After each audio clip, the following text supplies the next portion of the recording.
Welcome to Giants Nation player profiles and projections. And today we are looking at Jameis Winston and Dane Belton, the interception kings. Jameis Winston, 6'4", 231 pounds, quarterback out of Florida State, Heisman Trophy winner, first overall draft pick, 31 years old, and he's entering year 11. He signed a 2-year, $8 million contract with the Giants. He may be QB2 or he may be QB3. Grump, people describe Jameis Winston as fun, and I disagree. I think if he's on your team and he's starting many games in a row, I don't think he's fun, but something that he is entertaining. I think that's the best way to describe him. It's not fun if he's throwing interceptions on your team, but you will at least be entertained.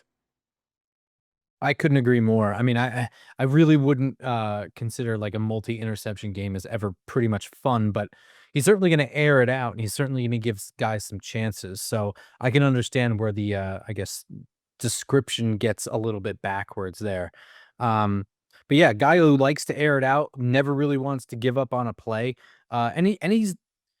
he has not really been anyone other than Jameis Winston for his entire career. I don't really think that there's been a big revelation at any point during his NFL career. Yeah, so like if you go through his raw stats over the last 6 years, last year was 2-5 as a starter, completed 61% of his passes, 291 yards per game, 12 touchdowns, awesome, 12 interceptions. And 2023 he had no starts.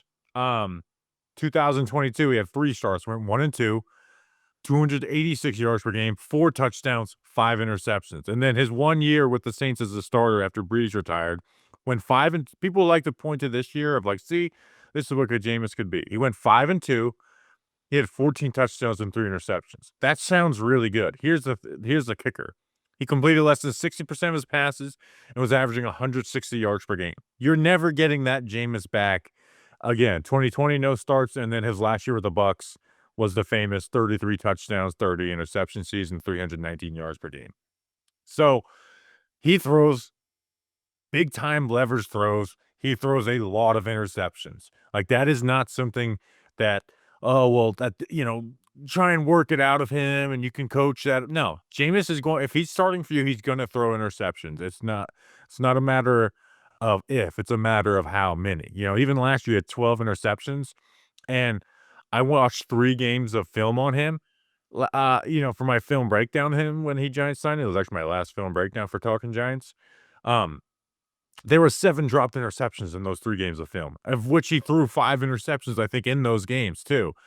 Uh, so, like, he is just never gonna give up on a play. He's gonna throw tight window, tough, high leverage throws, and it's gonna be sick at times, and then other times it's just gonna totally bite you in the ass, and that's why Jameis is a backup quarterback. He's not a starting quarterback in the NFL.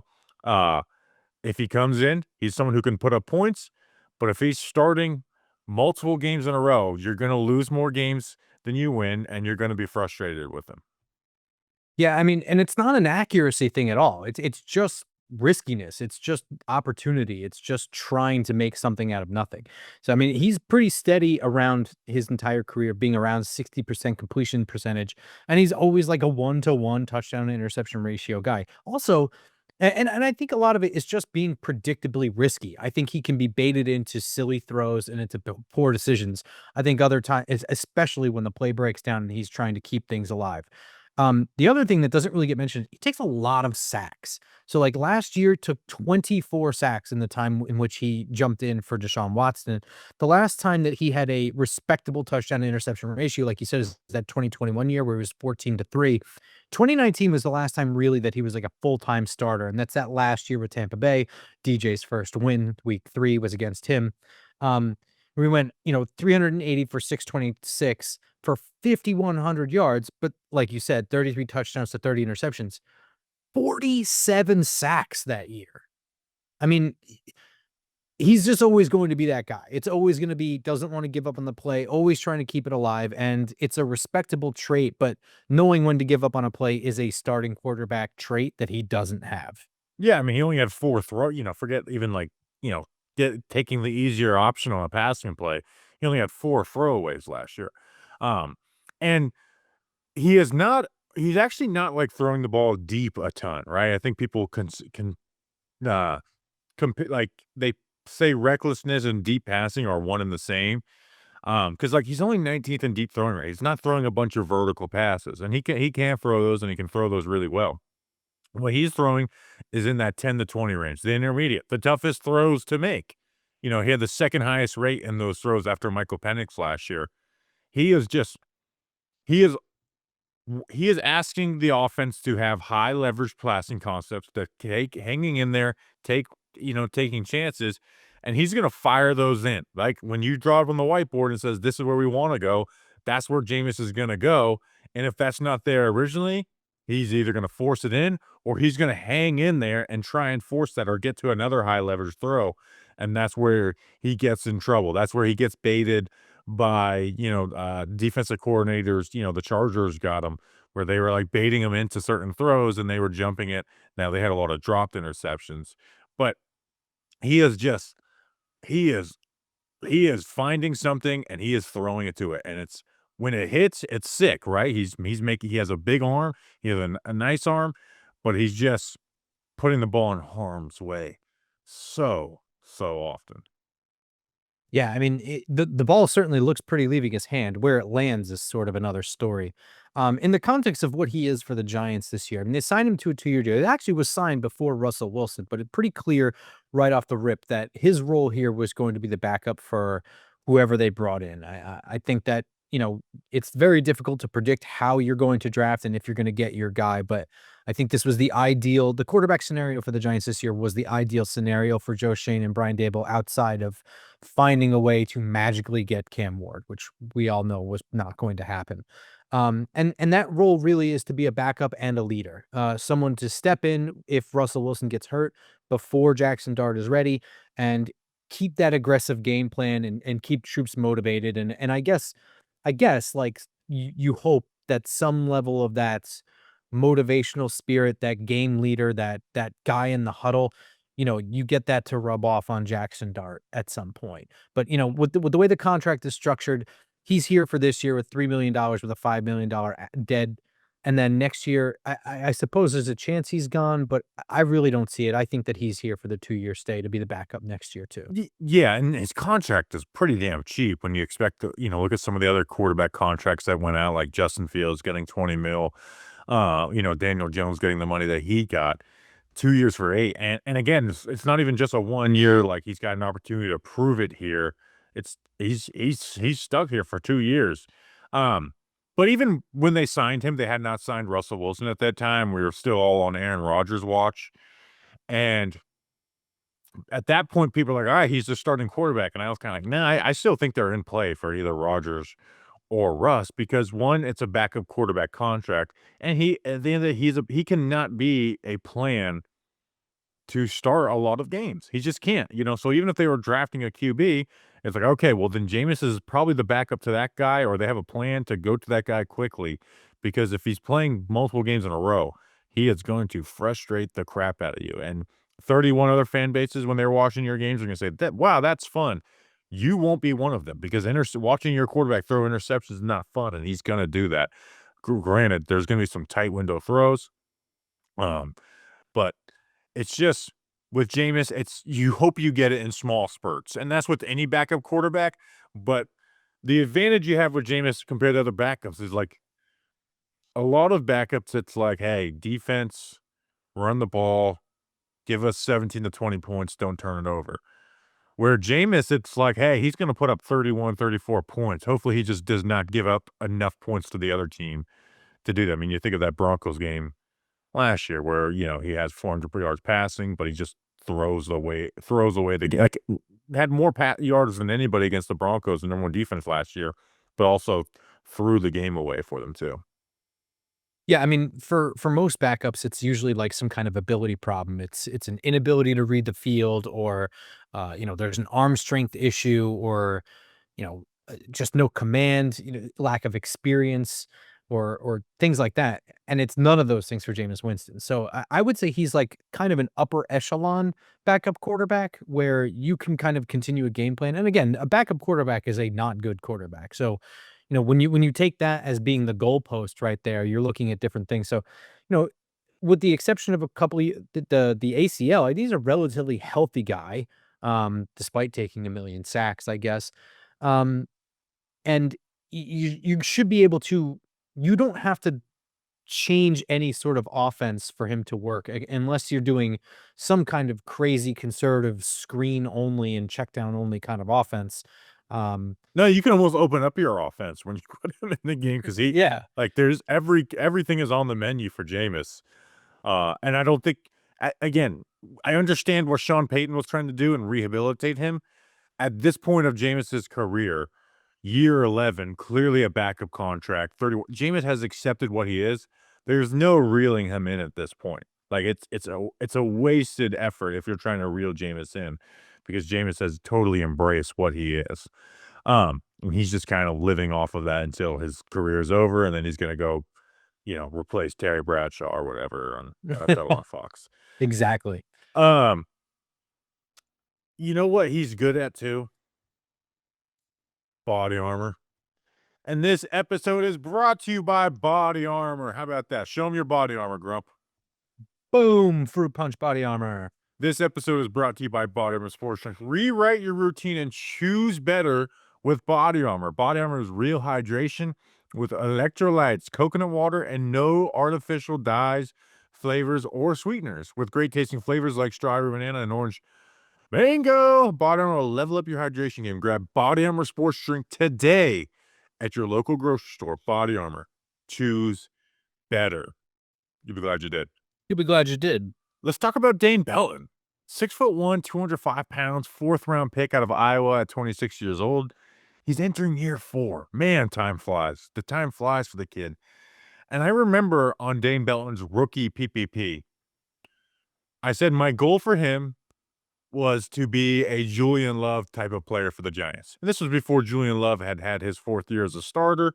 But Love was, Joe Judge gave him the nickname duct tape, right? Wherever you needed him, he'd go plug in and play, and he'd do at least an adequate job. He has been in that role as Julian Love, versatile in where he plays, being the third safety, playing a lot of games. But unfortunately, I don't think he's the same level of player that Julian Love was for the Giants in his first 3 seasons. No, I think he's only 24 years old too. But he he does move around. He is kind of applicable around in a different spot. And another thing that he does, he plays, I think, on like 5 different special teams. So kickoffs, returns, punts, returns, field goal blocks. Um, and he is pretty good at that backup safety role. Most of his snaps throughout his career have been evenly split between in the box and deep. Does usually get a handful of snaps in the slot. And I think he made a career for himself both at Iowa and in the NFL of just kind of he does have the safety instincts, right? Like he knows how to be in the right place at the right time. We talk about Javon Holland not having instincts, but just not having the ball production. Dane Belton is the ball production guy, whether it's a fumble return, a fumble recovery, a forced fumble, or interceptions. He's always kind of around the ball, and that was like his pedigree leaving the Iowa Hawkeyes. And that last year with Iowa, he had 5 interceptions and 7 passes defended. Um, I think where Dane Belton starts to fall apart is he's not that great of a tackler. He can be in the right spot. He can come in and play right up and run defense, but I think that he can kind of just get trucked sometimes. I think he can just miss guys. And the other thing is just the inopportune coverage busts at the worst time. And the first thing that comes to mind is, or the most recent thing that comes to mind is the Carolina Panthers Munich game in the end zone. Just a total bust in coverage, left some guy in the back of the end zone completely open while he and Bobby Okereke covered the same dude. Yes. And So that's really Dane Belton. Yeah, and he takes chances, right? What you want to see out of the safety is just too many times his chances are the wrong ones, and that will lead to him giving up yards. Now, granted, he led the team in interceptions as a rookie. He led the team in interceptions last year. 1 interception. I had to get that line in there. But he's not this ball hawk. He just knows how to make the most of the opportunities to get turnovers, right? Like, you know, even the interception last year, his lone one against the Colts, he screwed that play up. He totally bit on some play fake by Joe Flacco. Joe Flacco pops the ball up. Belton does a good job to recover and intercept it, and that counts for something because not every play is going to be perfect. And he has good hands when the ball gets his way, which some other guys don't. For him last year had one interception and 5 pass breakups. Pinnock and Newman, who played a lot more than him, combined for one interception and 2 pass breakups. On the flip side of that, though, with less than half of the passing snaps of Pinnock and almost 200 less than Newman, he was targeted more than both. He gave up more yards than Newman and only 45 less than Jason Pinnock. So he also gives up those plays. So he's just there's not this area that I think, oh, this is where Belton is. Besides catching the ball when it comes his way, because he is versatile, right? Like, he played in the box 45% last year, deep 40%, corner 15%. He actually played the exact same splits under Wink Martindale in 2023, like the exact same 45, 40, and 15. He's just in the box. He doesn't have the physicality or the run instincts like Julian Love had. Deep, he just makes too many mental mistakes. Um, and he's not this great athlete either to just have that athleticism make plays for him either. I actually think where he's his most consistently the best is in man coverage on tight ends, but he just hasn't been in that. He's not playing that role under Shane Bowen. Yeah, and I think that role, if that's your carve out, that probably puts you as like the third safety, fourth DB, and in whatever rotation for the game plan for that. So I think where really he starts to fall apart is when he has to play a full-time role in one of the back two safety spots. Is really where he can just get exposed. He did have a ton of snaps left last year, played in 15 games. It was his highest snap count since his rookie year. Actually, even trumping his rookie year, but he gave up 3 touchdowns, which was also his highest. I do think that he has gotten better since he was a rookie in certain things. But it's at the end of the day, coverage busts are gonna happen. They can't really happen at the safety position. You can't be the guy who's supposed to be deepest and not be the deepest guy. It's devastating. It's a backbreaking bust in coverage. When you bust in the box or like down low, it can usually be covered up and it's a first down or third down conversion or something that's, you know, harmful. It's detrimental, but it's not backbreaking like it is when you just let somebody get behind you. Yeah, and again, I think he's takes chances, but it's not like these. I don't think he's recognizing a pattern like this is the chance I'm taking. I think he just takes chances. Um, and I said it on last year's player profile. I think he taps out as I think his ceiling is a third safety. You know, where in the NFL, a lot of teams' third safeties, it's like that guy could come in and start and be solid for us. And the Giants had that luxury under Julian Love for 3 years and then got his 4th year at his chance to start. Hell, Julian Love was the 4th safety for a couple years, when they had Logan Ryan, Jabril Peppers, and Xavier McKinney. Um, probably one of the best safety rooms in a long time, honestly. I love, McKinney, Ryan, Peppers, and Julian Love. I think all of those guys have made Pro Bowls. Um, but it's just I've never been like, "Oh, dude, this is where we gotta put Dane Belton. I've never wanted to do more 3 safety looks because of Dane Belton, where there has been years where the Giants from like, "Get to the 3 safety look, get to the 3 safety look." He's never been that guy. He's just kind of an okay backup, which is less than what I wanted. I didn't like him much coming out of Iowa, especially for a 4th round pick, and I feel like his career has kinda played out like I expected, where it's like he's not this terrible player, he's not getting cut off the team and you forget about him, but he's never the advantage you wanna be, despite the fact that he does catch the ball when it comes his way. Yeah, I agree. I think but I mean, I think he is I don't know, you wouldn't really call him a glue guy, but he's definitely somebody when he's like the bottom end of your 53rd roster. Um, he's not a bad guy to have. Like I said, he does play on a bunch of different special teams, and if he has to pop in there, like there are far worse 4th safeties out there, 4th DB. There are far worse guys out there, but he's like you said, never an advantage. He's never the guy that you want to find a way to get on the field. He's just a guy who's like, all right, well, we have to roll with Dane Belton at safety this week and probably next week too. I'm not gonna be shitting bricks because of that, but like you Right. said, I'm never feeling like, "We gotta get this guy in the field." This is the problem. Dane Belton's not seeing enough time. Yeah, that's a great description, right? Like, he's never been the backup that we've been calling to see a little bit more of. He's never been the guy when is starting because of injury that we're like, "I can't believe we have to go to the game with Dane Belton as a starter." So and I feel like that just kinda describes exactly what Dane Belton is. Um, it is his last year on the Giants, so should we do the question, will he be a Giant in 2026?